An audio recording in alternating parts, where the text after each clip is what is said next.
Welcome back to Moby's Kitchen, and tonight we're gonna make, I call it bougie mac and cheese, because we're gonna be using some really high-end cheeses here, but it's so good, it's so worth the extra dollars you spend.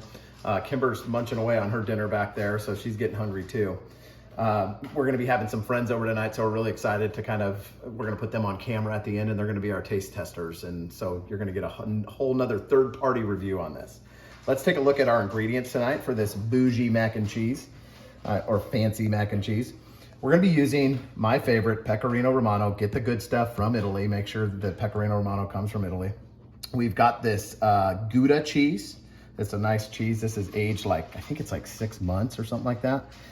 Then we've got this cheddar Gruyere cheese that has a black truffle sort of flake in it. So we're gonna try that. I've never used this one. We're gonna add that in there too. And then some simple sharp white cheddar, of course. We gotta keep it a little bit American here with the cheddar, right? And then we're gonna use some uncured pancetta here with our little diced pieces. This is gonna be kind of the finisher on top. We've got a stick of butter, half a cup of flour, and then we've got heavy whipping cream. We're gonna be using Cavatappi pasta here. I think that's the pronunciation. It's kind of the curly cube pasta. You can use your favorite pasta. We've got some Italian breadcrumbs, some kosher salt, some black pepper, and of course, milk here. So let's get to cooking here. Let's have a good time. Okay, so the first step here, we're gonna get our water boiling for the noodles. And then we're going to get our pancetta cooking. We're gonna cook it in the same pan that we're gonna make our cheese sauce in, because you're gonna see we're gonna render some of the fat out of this, and we're gonna use that when we make our roux. So let's get that going. This is gonna be used as a topping with the Italian breadcrumbs. So we've been preheating our pan for about 3 or 4 minutes here on medium heat, and we're gonna get that going here. All right, this will probably take about 3 or 4 minutes. It'll be perfect. Okay, so we've been going about 3 or 4 minutes here on medium heat. As you can see, this is perfect. This is about 90% where we want it, because it's gonna end up under the broiler at the end. So let's get a slotted spoon and get this out of here, and then we'll be right back with you. Okay, so I decided to just kind of wipe out the pan and not use a lot of that rendered fat, just because I don't want a lot of the little burned black chunks in this sauce. So I wiped it out with a paper towel, got it pretty clean enough. And we're gonna add a whole stick of butter in here, because we're making a pound of pasta here. We're making the whole pound. So we're on medium-low heat, and we're gonna get this melted down.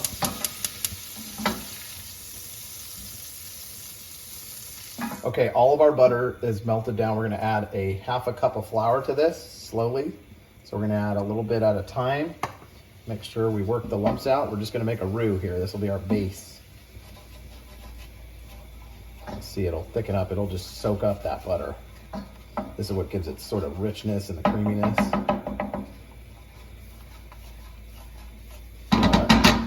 It's gonna help a lot if I get a whisk, right?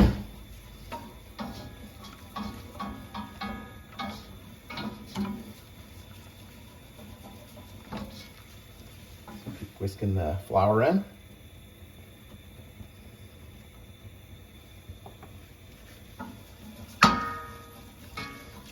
Okay, so you're gonna just keep whisking this half a cup of flour in until it's all smooth, and then I'll be right back with you. Jeez. All right, we're on nice medium-low heat. We're gonna have just a pinch of kosher salt here, just a little bit, because the cheese has salt in it, and there was salt in the pan already. So maybe half a teaspoon. And we're gonna add a little bit of black pepper. Maybe half a teaspoon to a teaspoon, however much you like there. Let's whisk that in. Okay, you can see it's kind of like a creamy consistency now. And we're gonna add just a little bit of heavy cream, maybe a 1/4 cup, and maybe a 1/4 cup of milk. And we're gonna stir that in and just see our consistency there. Everything here is add it slowly. See how it starts thickening up? I don't know why our stove keeps clicking. There must be something jammed in there, but you can see it thicken up immediately. You see that?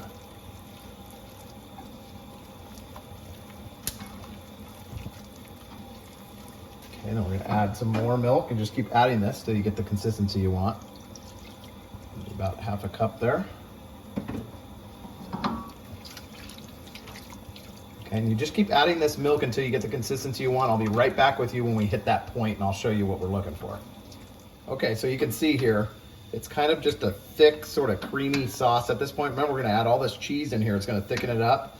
And if it thickens up too much, we can always add a little bit of pasta water once we start getting that going. So we're gonna get the cheese in here and get this melted. And we're gonna reserve some of the cheese for the topping. So I've got it all grated up, the 4 cheeses we showed you.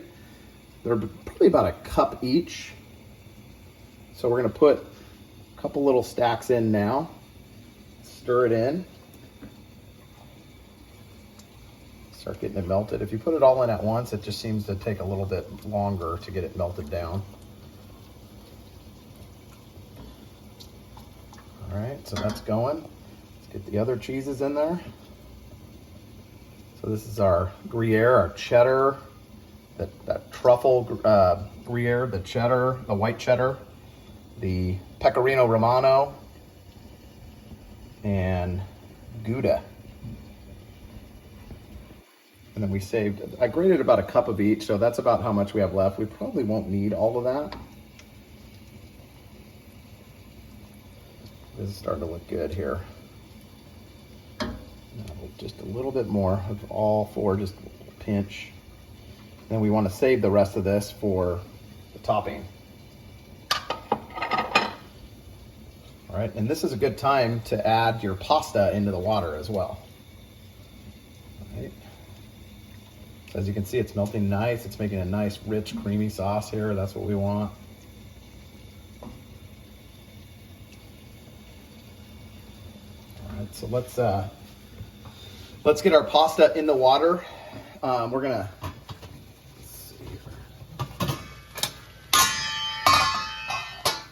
add a little bit of salt in the water, of course. Maybe about a tablespoon. Pasta going. This takes about 9 minutes to al dente, this type of pasta here. We're going to do the whole box because we've got a big party coming.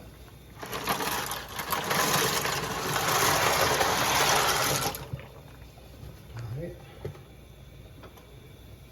Make sure to stir it up when it first goes in.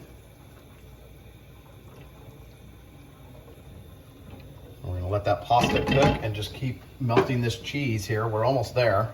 And then what I'm gonna do, I'll be right back with you in a couple minutes. I'm gonna add a little bit of pasta water to this now. Okay, we're gonna add a little bit of this starchy pasta water to our cheese mixture here. Just get a little spoonful.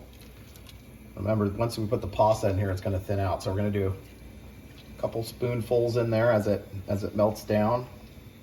Stir it in, you can see the cheese is almost fully melted. And so we're just trying to thin this out a little bit because it will thicken up once we stir all the pasta in. So we want it nice and creamy, a little bit thinner than this, but we're on medium-low heat. Just slowly cook it. Let that cheese slowly melt into it. And I'll be right back with you. We got probably about 5 more minutes to go with our pasta. Okay, you're gonna wanna get your broiler going on your oven. So preheat that while you're finishing up your pasta because we're gonna need that for the final step. Okay, look at our sauce consistency. Perfectly creamy. I want it a little bit more runny than that because we're gonna put it in the oven. And I've added probably another 4 or 5 of these as this cooked of the pasta water. We're gonna add a little bit more anyway. So let's do 2 more scoops because remember this is gonna evaporate once we get it under the broiler and that pasta is gonna start soaking it up, so. Okay, let's get the pasta in there. It's perfectly al dente at this point. This little handy tool here is nice. You could strain this too if you don't have this, but always save some of that pasta water if you decide to strain it all, so. So let me get this all in there and mixed up and I'll show you the next step here. Okay, so we've got our pasta in the sauce here. Let's get this all stirred up. And then we're gonna see if we need to add some more pasta water, but it looks good right now. Get this all stirred up, coated good. And then we're gonna add our topping on here. Put it in under the broiler for probably about 5 minutes. I think the creaminess is like perfect. Just gonna add 1 more scoop of that in there, pasta water. Because it is gonna evaporate quite a bit under that broiler. And I'm gonna use this pan and put it right in the oven. If you don't have an oven safe pan, you'll have to transfer it to like a Pyrex dish or a pan of some sort. This will do okay in the oven. Okay, next step here, we're gonna add our pancetta that we cooked earlier. Give it a little coat on the top here.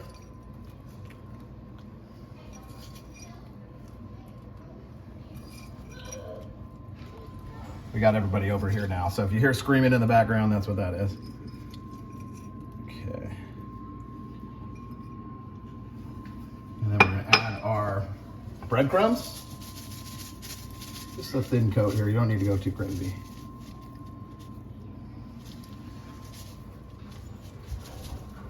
All right, and then some of the cheese that we reserved back from earlier. I'm just gonna sprinkle that right on top as well.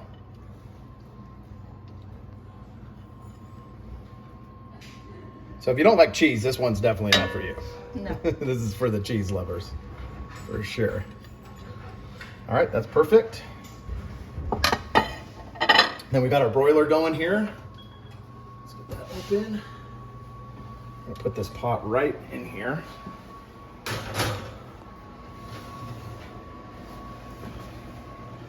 And we're gonna give that probably about 5 minutes and take a look at it. Okay, so it's time to take our mac and cheese out. Our bougie mac and cheese. As you can see, it's got some nice little browning on there. And then we're gonna let this rest before we cut into it and eat it. It looks so good, smells delicious. And we'll be right back with you. All right, we're taste testing the mac and cheese. Mac and cheese. Oh, Reese likes it. If you can please the kids, you know it's good. Yeah. What do you think, Rylan? You like that mac and cheese? Yes, she's all in. Girls, what do you think? Seconds, we got tons of it, so. What do you guys think over here? So good. Perfect. You can taste a little bit of everything. The truffle, the cheese. I like the bacon. Real on top. creamy. It's good. It's got a little crunch to it. Yeah, good deal. Haley said it's amazing. Haley, amazing. You're gonna make this one. So Haley made the chicken fajita recipe the other night. Oh, good. Check it out. Like, So guys, thanks for check it out. Yeah, check it out. It's on the Instagram channel. Go to the Instagram channel. You can see how she did. She did a pretty good job. Or the Instagram page, I should say. We're on the YouTube channel right now. But you guys, Delish. you can see all these plates have all different things on it. They're gonna be all on their individual recipes. Right now we're just trying the mac and cheese, but thanks for stopping by Moby's Kitchen. Like and subscribe, and we've got a bunch more recipes coming your way. What do you think, guys? Say bye. Bye.